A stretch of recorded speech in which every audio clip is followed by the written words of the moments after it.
അഞ്ചരക്കണ്ടിയിലെ dental college വിദ്യാർത്ഥിയുടെ മരണവുമായി ബന്ധപ്പെട്ട് ഭീഷണി മുഴക്കിയ ഇൻസ്റ്റന്റ് ഫണ്ട്സ് എന്ന ലോൺ ആപ്പ് നടത്തിപ്പുകാരായ പ്രധാന പ്രതികളെ നോയിഡയിൽ വെച്ച് അതിസാഹസികമായി Kannur city cyber crime police പിടികൂടി.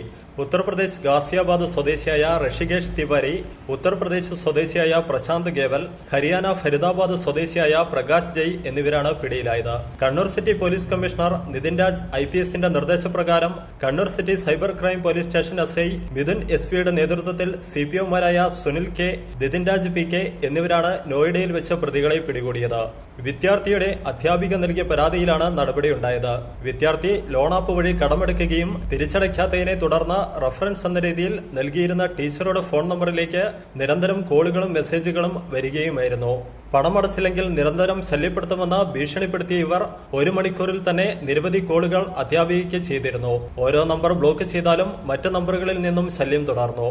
പ്രതികൾ കോൺടാക്ട് ചെയ്ത നമ്പറുകളെല്ലാം സ്വിച്ച് ഓഫ് ആയെങ്കിലും സജീവമായ ഒരു നമ്പർ കേന്ദ്രീകരിച്ച് നടത്തിയ അന്വേഷണത്തിൽ പ്രതികൾ നോയിഡയിലുണ്ടെന്ന് പോലീസ് മനസ്സിലാക്കി. വലിയ നഗരമായതിനാൽ പ്രതികളെ കണ്ടെത്തുന്നത് പ്രയാസകരമായെങ്കിലും കേരള പോലീസിന്റെ മികവാർന്ന അന്വേഷണത്തിൽ പ്രതികൾ നിയന്ത്രിച്ചിരുന്ന സ്ഥാപനം കണ്ടെത്താൻ സാധിച്ചു. ഒരു IT പാർക്കിന് സമാനമായാണ് അവിടെ 40ഓളം ജീവനക്കാർ ജോലി ചെയ്തിരുന്നത്. ലോൺ ആപ്പുകൾ പ്രൊമോട്ട് ചെയ്യുന്നതും പണം നൽകുന്നതും തിരിച്ചടവിനായി വേണ്ട കാര്യങ്ങൾ ചെയ്യുന്നതും ഇവിടെ നിന്നായിരുന്നു. നോയിഡ പോലീസിന്റെ സഹായത്തോടെ നടത്തിയ പരിശോധനയിൽ പ്രതികൾ ആളുകളെ വിളിക്കാൻ ഫോണിന് പകരം സിം ബോക്സുകളാണ് ഉപയോഗിച്ചിരുന്നതെന്ന് കണ്ടെത്തി. ഒരേ സമയം 30 സിം കാർഡുകൾ വരെ ഉപയോഗിക്കാൻ സാധിക്കുന്നവയായിരുന്നു ഇവ. സ്ഥാപനം നടത്തിപ്പുമായി ബന്ധപ്പെട്ട പ്രധാന പ്രതികളെ പിടികൂടിയ പോലീസ് സിം ബോക്സുകളും സിം കാർഡുകളും കസ്റ്റഡിയിലെടുത്തു. Prime vision news Iritty.